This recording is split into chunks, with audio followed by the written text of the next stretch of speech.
And now, Move the Sticks with Daniel Jeremiah and Bucky Brooks. What's up, everybody? Welcome to Move the Sticks. DJ Buck with you. Buck, it looks nice where you are right now. Where are we right now? DJ, I'm in the studio down in Jackson. I'm in the facility. Let me use the facility to podcast. And so you see all the Jaguars background. I tried to make it where I was a non-biased person, so I try to keep the logos out, but that's where I'm at. Down in Dubai. Yeah, it's nice. Hey, you don't need to do that. I mean, you can have the logos out there. We know you're calling their games. Man, this time of year, are you a play-by-play guy in the spring? I'm just so not. I don't know where you are on that, but I've learned over the years that so much hype on the good has been wrong, and so much worry and concern about the bad has been wrong, that I tend to just say, like, all right, are there any contracts coming our way? Is everybody healthy? Like, I try not to get too much involved in what's going on the field right now.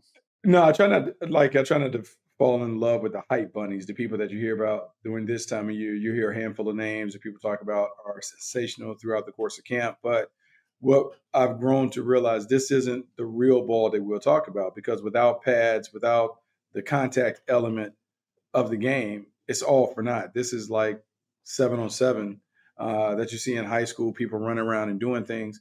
So I say it matters in terms of the team building part of it. It matters in terms of the installation, the coaches and players learning. It matters in terms of creating the culture that you want to have. But in terms of the evaluation part of it, man, you can't really evaluate your team until you get in the training camp and start really putting pads on. Yeah, I think over the years, this has kind of changed too, because they've really dialed back in terms of what you can do, one-on-ones, any type of physical activity. So I think more than anything else, just kind of getting young guys, new guys acclimated, hey, just understand where our meeting rooms are, our routine. Here's our warm-up routine, just kind of get them kind of understanding that maybe let's focus a little bit more on learning, in terms of the scheme and those things versus any type of the physical stuff that you could actually evaluate. I do have something that's interesting, because I want you to know, because last year you were with the Chargers that they underwent a coaching change, and everyone who knows Jim Harbaugh understands that he is always going to bring a top-of-the-line strength coach with him, and that's going to be a big part of the culture-changing process. In Jacksonville, they're doing some things that, when it comes to the strength and conditioning program, DJ, that almost remind me of a collegiate-type feel. So they have this thing where today they were competing in the Iron Jaguar games, where they've had these teams kind of split up, according to stuff, and they have various competitions that they do. So it may be like a bar hang competition where guys are hanging on the pull-up bar to see who can do it, and their points, teams get points. They have relay races and those things. Because we've been, I guess, in the pro game for so long, how much do you think that culture building that takes place in the weight room matters at the pro level, where we know it really matters at the collegiate level? Yeah, I think there's still an edge to be found there. And, and you mentioned the Chargers, like they do. Jim Harbaugh's out there doing tire flips last year. They had like that kind of overtime period that they would do at every practice. And it was kind of their way of bonding and putting in extra work and going above and beyond. And I think there is something to that. I think the whole thing, though, is you better have buy-in, and you're not going to get buy-in if you don't have credibility. So I think it would be hard for someone to come in, even as if you were even an accomplished college coach, you better come in there and earn the respect of the veterans before you start doing some stuff that might be viewed as more collegiate, as opposed to what historically has been the norm at the pro level. Yeah, like it's funny, because Eric Ciano, he's the former Buffalo Bills strength coach. He's taken over as the head of the program down in Jacksonville, and it's not necessarily collegiate in terms of, I would just say it's competitive. I think that's the best way. And, I was listening to a podcast, Dan Quinn on, and he was talking about competitiveness being baked into everything that they do. And I was watching the team, and I just had to remember, like, no matter what guys get paid, like, this is still a kid's game, and it still needs to have some of that element in it. It has to be fun. It has to be engaging. You have to find a way to kind of tap into that imagination and the natural competitiveness that every player in the league has. It's just, what's the secret sauce to unlocking that without it feeling hokey pokey or collegiate, where guys are like, what are we doing? Like, this doesn't make any sense. Yeah, and it's become challenging in an era where so many guys have their own routine, they have their own program. They have their own coaches that they work with back in their hometown. Maybe it's a group of players that get together and do their thing to get them to all buy in. That's my whole thing. I almost think in terms of the benefits of the physical, the competition, and even just getting bigger, faster, stronger. I think when you go to if you were to tour around and go to these practices, you'll see which teams have complete buy-in, like, hey, you just tell me what we're doing, I'm doing it, no questions asked. Yeah, and I also think some of it may be geographical. Like, so you and I are affiliated with teams that are in like nice locations, right? Jacksonville, Yeah. the weather's always nice. So they were telling me that it was almost 100% attendance for the all-season program. I'm sure if I asked you the same about the Chargers, I think Rashawn Slater might have been the only one that wasn't there. It's pretty much 100%. And now some of that is driven by like, why wouldn't you want to be in Southern California where it's always nice and sunny, those things. And so you get a better buy-in. And if your guys are around, to me, one, it makes sense from the player standpoint, because if any injury happens, you're protected because you're on the facility grounds. And so when you think about like workers' comp and all the other stuff, like you're there. Whereas if you're on your own, all the risk is on you. And NFI, non-football related injuries and those things. So it's just, to me, I still believe that in the off season, as much as we talk about the work that takes place between the lines, a lot of the chemistry and camaraderie exists because of the bonds that you form through competing in the weight room, but then spending all that time together away from the facility, because it's a natural part of, hey, what are we doing after we leave here? Let's go eat. Let's go hang out. Let's go bowl. Let's do some other stuff. Were you a basketball guy off season? Oh, I loved it. Like, we used to compete so much, man. Like, it was always a big part of what we did. I want to play off-season basketball. And I know the coaches, well, it changed. When I was in Green Bay, we had a basketball court in the stadium. Yeah, we had a basketball court in Baltimore. Like, so that was always a big part of the deal. We're going to play half court or full court. That was a part of the cross-training and whatever. So, yeah, I'm a big part of it. Obviously, you want guys to be careful and not put themselves doing unnecessary risk stuff. But, yeah, there's some benefit to playing. I just think anytime you have the guys together and they can compete and build more chemistry, I think it helps when we get into the season. I tell you about the time I got called in the principal's office in Baltimore on that, by the way. Oh, boy.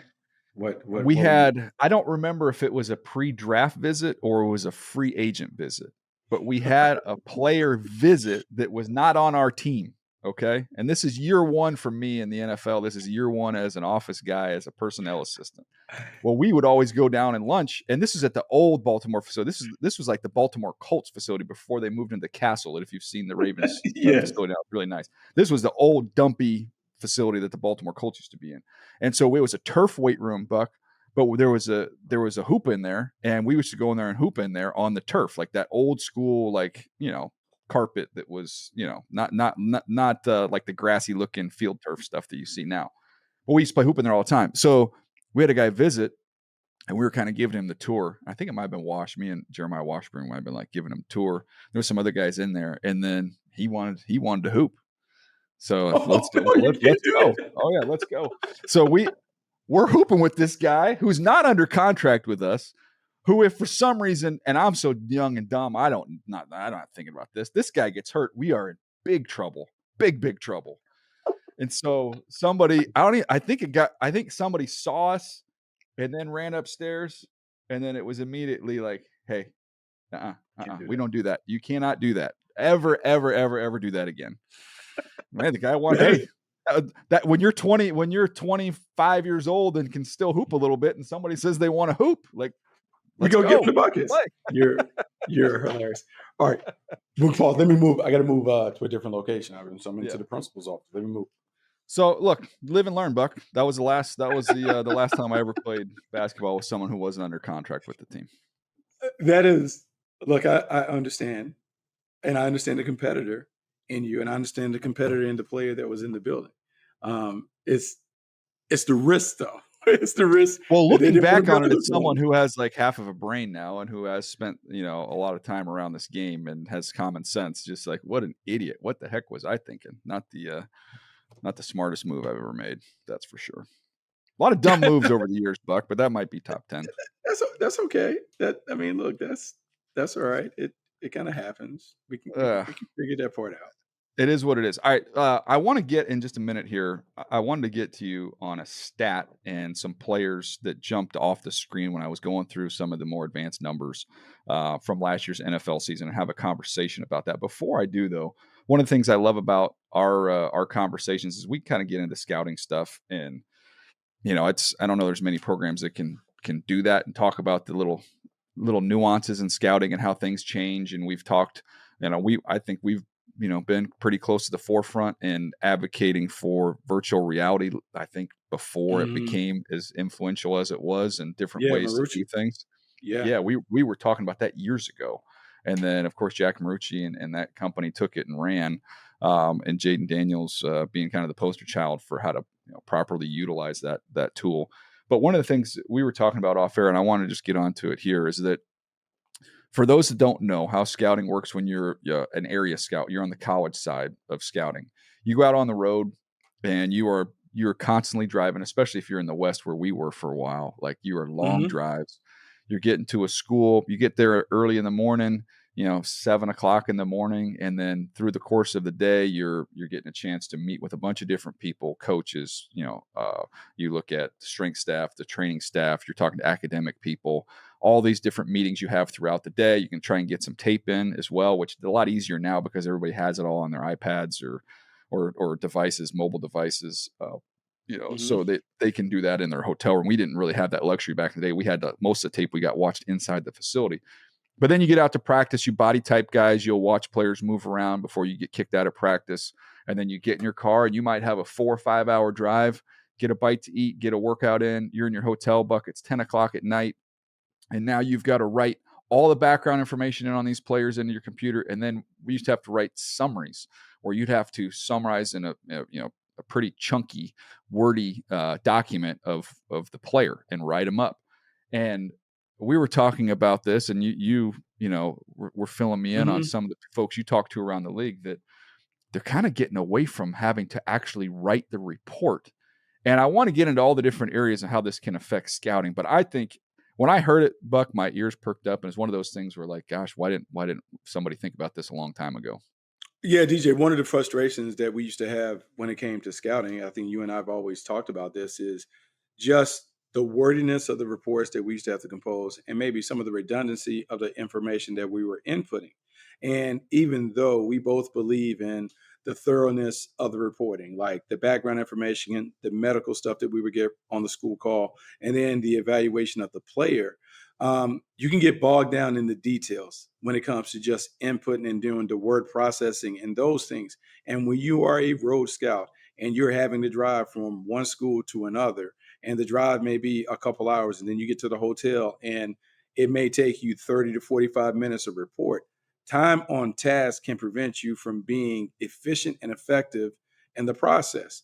And one of the things that I'm learning and talking to people around the league is that some people are changing their, I guess, input systems to where it's a little more drag and drop, a little more slider oriented, where you're not having to spend as much time inputting the verbiage, and more of the time is on, hey, let's put the numbers in, the digits that can be calculated, give us averages and those things from an analytical standpoint. And then, hey, what's your one or two liner? Like, what's your summary on the player? And to me, when I came across it, I was like, man, this is ingenious, because just time on task and just the efficiency that it allows you to operate with as a scout.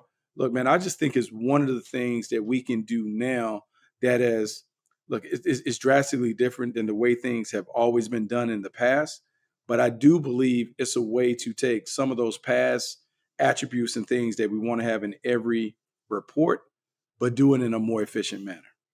Yeah, and to give people another idea there. So say you go into a school, and you're a Power Four school, you're going to have nowadays, especially because you're having to keep an eye on the underclassmen that draft eligible, you might have 15 to 20 reports that you're writing. Now, of those 15 to 20, let's say on average at a school, they might be six to eight would be pretty standard. And obviously, you get into Ohio State and Alabama, you might have 15 draftable type players, that are at least considered draftable, which is a lot of work. But then you also, what would bog you down is you be in these schools, and I might go into, let's say, like I go into Utah just a random school, and I might have to write up 15 reports, but maybe only 3 of them are real draftable guys. Well, it still takes you a heck of a long time to write up 12 players that you have as free agents. And we used to always joke about it. I'm sure we joked about it talking on the road all those years. Like, man, I need the generic, like, give me the generic the big slow receiver report. Like, I wish I just had a generic where I could just pick it. Like, hey, this guy, he's a productive college player. He's got some size and ball skills. He just has no quickness. He has no burst. He has no play speed.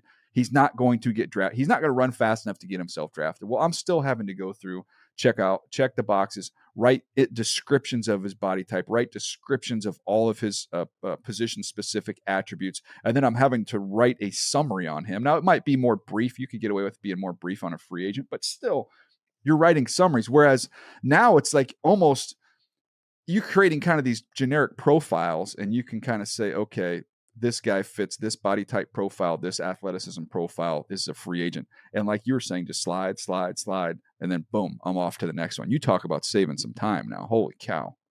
I mean, why wouldn't you just love it, right? Because I think it allows you to do what the important part of the job is, not only getting the information, but the evaluation. I think if you have to spend less time worrying about just, I would say, some of the busy work part of it and more of the time on the evaluation part, I think we can make better decisions and better overall evaluations on players by doing that. And like, I'm a big fan of it. I'm a big fan in the efficient process.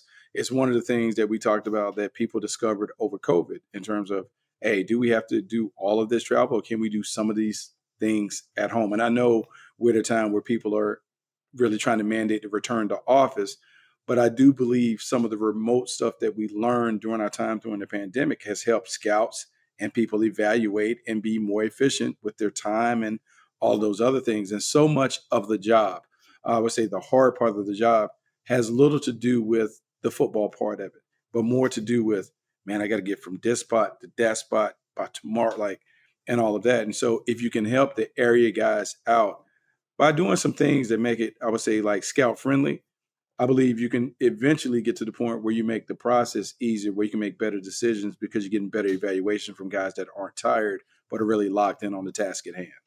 Do you remember being in the room, and this happened all the time? People would get called on the carpet. Be like, hey, man, your grade and your description, they don't match. Doesn't match. It doesn't match. Like, you gave him a high grade, but when I read the summary that you wrote, it doesn't match up. I think they're eliminating this by doing this because they're connecting them, saying like, okay, here's the description, you drag and drop. Well, that description comes with this grade because that's what history has shown us, that players that are like this are this number value. And so there's no mismatch. I actually think it's really, really smart, man. Yeah, because DJ, like, okay, so let's think about it, the reality behind the situation. You talked about going to a big school, and let's say back in the day, USC was always one of the biggest schools in terms of number of prospects.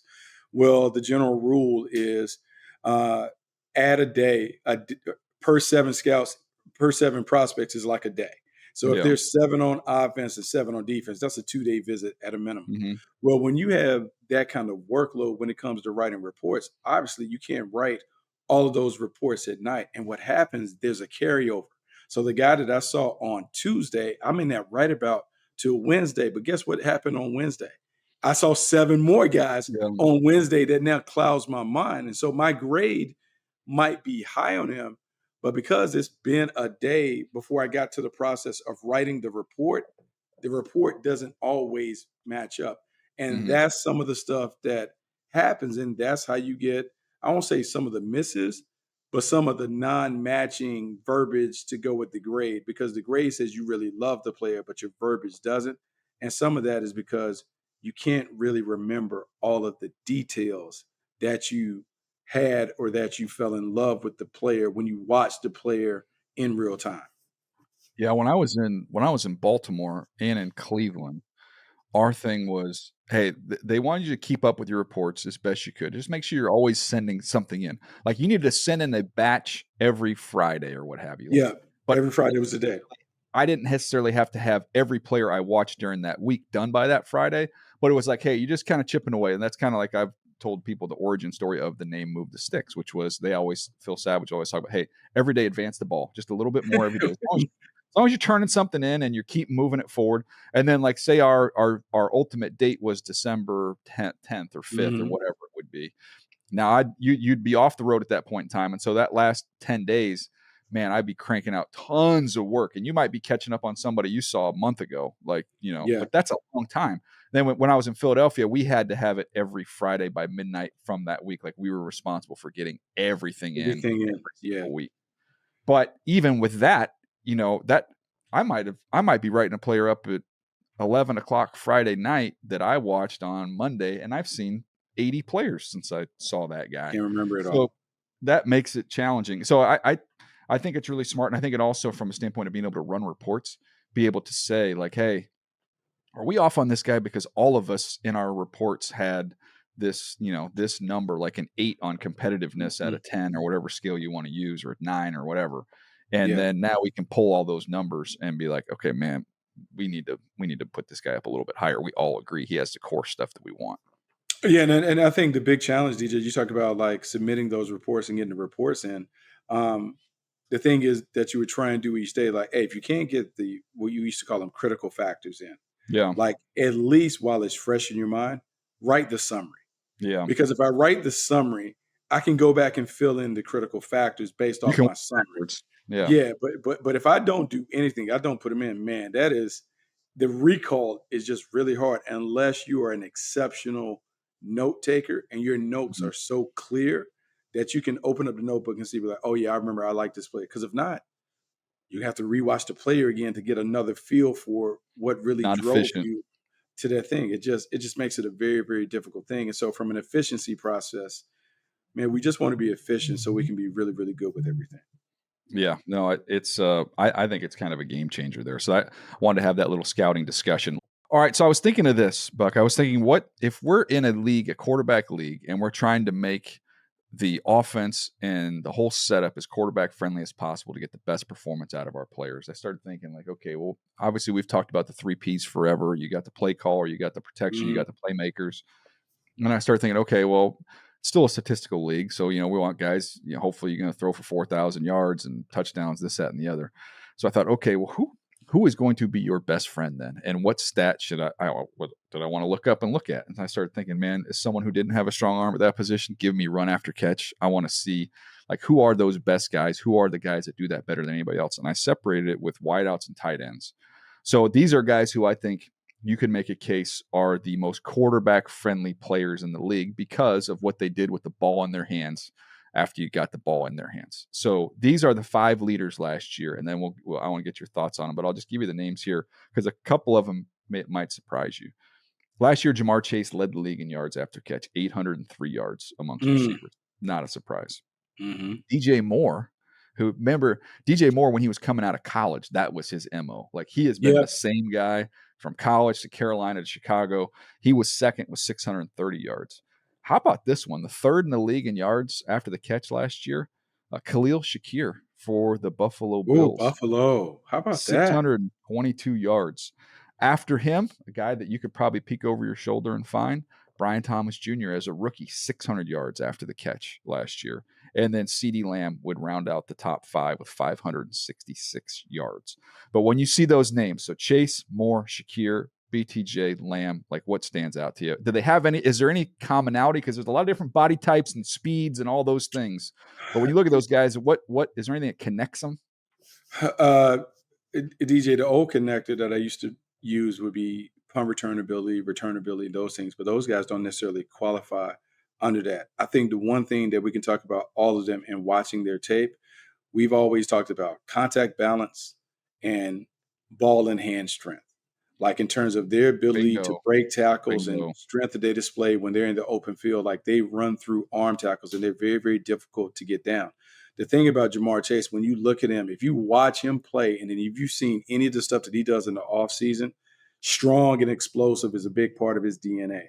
When I think about CeeDee Lamb, the running skills that he used to display at Oklahoma, it Great doesn't tackles. surprise me that he's in there. You talked about DJ Moore and how DJ Moore was at Maryland.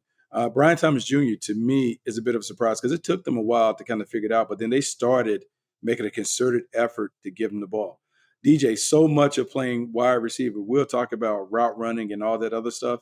But to me, the best way to enhance a quarterback is if you can at least have one catch and run specialist in the core, someone that you can get the ball to and they can turn a short pass into a big gain. It helps the quarterback because those short passes are high completion percentage passes, but they have a big yield on that. That's exactly what you want for a quarterback as he's beginning to hit these layups, and those layups are turning into big play opportunities. Yeah, I was looking at it thinking you've got different heights in here. You've got some different weights, somewhat different body types. You've got guys who've run much faster than other guys on here. But if I was going to say what's the thread, all 5 of these guys have exceptional quickness and exceptional play strength. Like that to me, when we think of yards after catch, sometimes you might just think, oh, it's the fastest guys. It's Tyreek Hill, the fastest guys in the league. To me, it's more about the quickness and the play strength and the combination of the two. And it's interesting that they come in different packages. Yeah. And here's the thing, because I feel like we've talked about the basketball team theme for a while, like having different types, different skill sets or whatever. But DJ, if your guy can't extend the play or he only gets what is drawn up, it's hard to live in that offense. You put so much pressure on the offensive coordinator and the quarterback to like everything has to be perfect. You give me nothing outside of what's drawn up. It's hard to live in a game like that. It's just really, really hard to do that. So I am glad that you dug into that because I think it's eye-opening to see the guys that are producing the big plays with the ball in their hands, and it's not derived just on the air yards. It's really the yards after catch. Yeah, and different quarterbacks there too. When you look at the quarterbacks associated with those wide receivers, to me it gives you hope if you're Chicago because they've done a nice job of even getting him more guys. I think Loveland's going to be a good run after catch player, so you add him in there. Roma Dunze was good after the catch in college, so I think they've got a nice mixture of guys that are going to be able to do some things with the ball in their hands with Ben Johnson at the helm calling plays. So that'll be fun. The tight ends run after catch or yards after catch. Rookie Bowers, best in the league last year, 618 yards. That would have put him. As the 4th receiver. Like forget tight ends, it would put him even as the 4th receiver. Trey McBride was next, 559. George Kittle still doing it, 536 yards. Jonnu Smith, 521 yards last year, and then Kelsey. There was a big drop off from 4 to 5. He had 383 yards. But you're looking at Bowers darn near doubled up Kelsey in yards after the catch last year. Oh, well, look, man, anyone that watched him at Georgia and talked to the people around Georgia, they talked about him being the best athlete, the best player, the best playmaker that they had. And remember, at Georgia, they gave him the ball in a variety of ways: jet sweeps, screens, everything. He touched it. The Raiders his success there was just a continuation of what he's always done. And as a young, dynamic playmaker who didn't have much around him, man, it's only going to get better for him in the league. We watched Travis Kelce dominate the league for years as a catch and run playmaker for the Kansas City Chiefs. Well, now you talk about a younger, more dynamic version of that in Las Vegas. I expect Bowers to be at the top of that list for years and years to come because he is terrific with the ball in his hands. So I'm going to ask you then, Bowers as a rookie led the league last year. We've got this rookie tight end class. Do we see any of those guys a year from now in the top 5 in terms of what they do with the ball in their hands? Tyler Warren is with the Colts. Loveland, we've mentioned, is with the Bears. You've got Mason Taylor's with the Jets.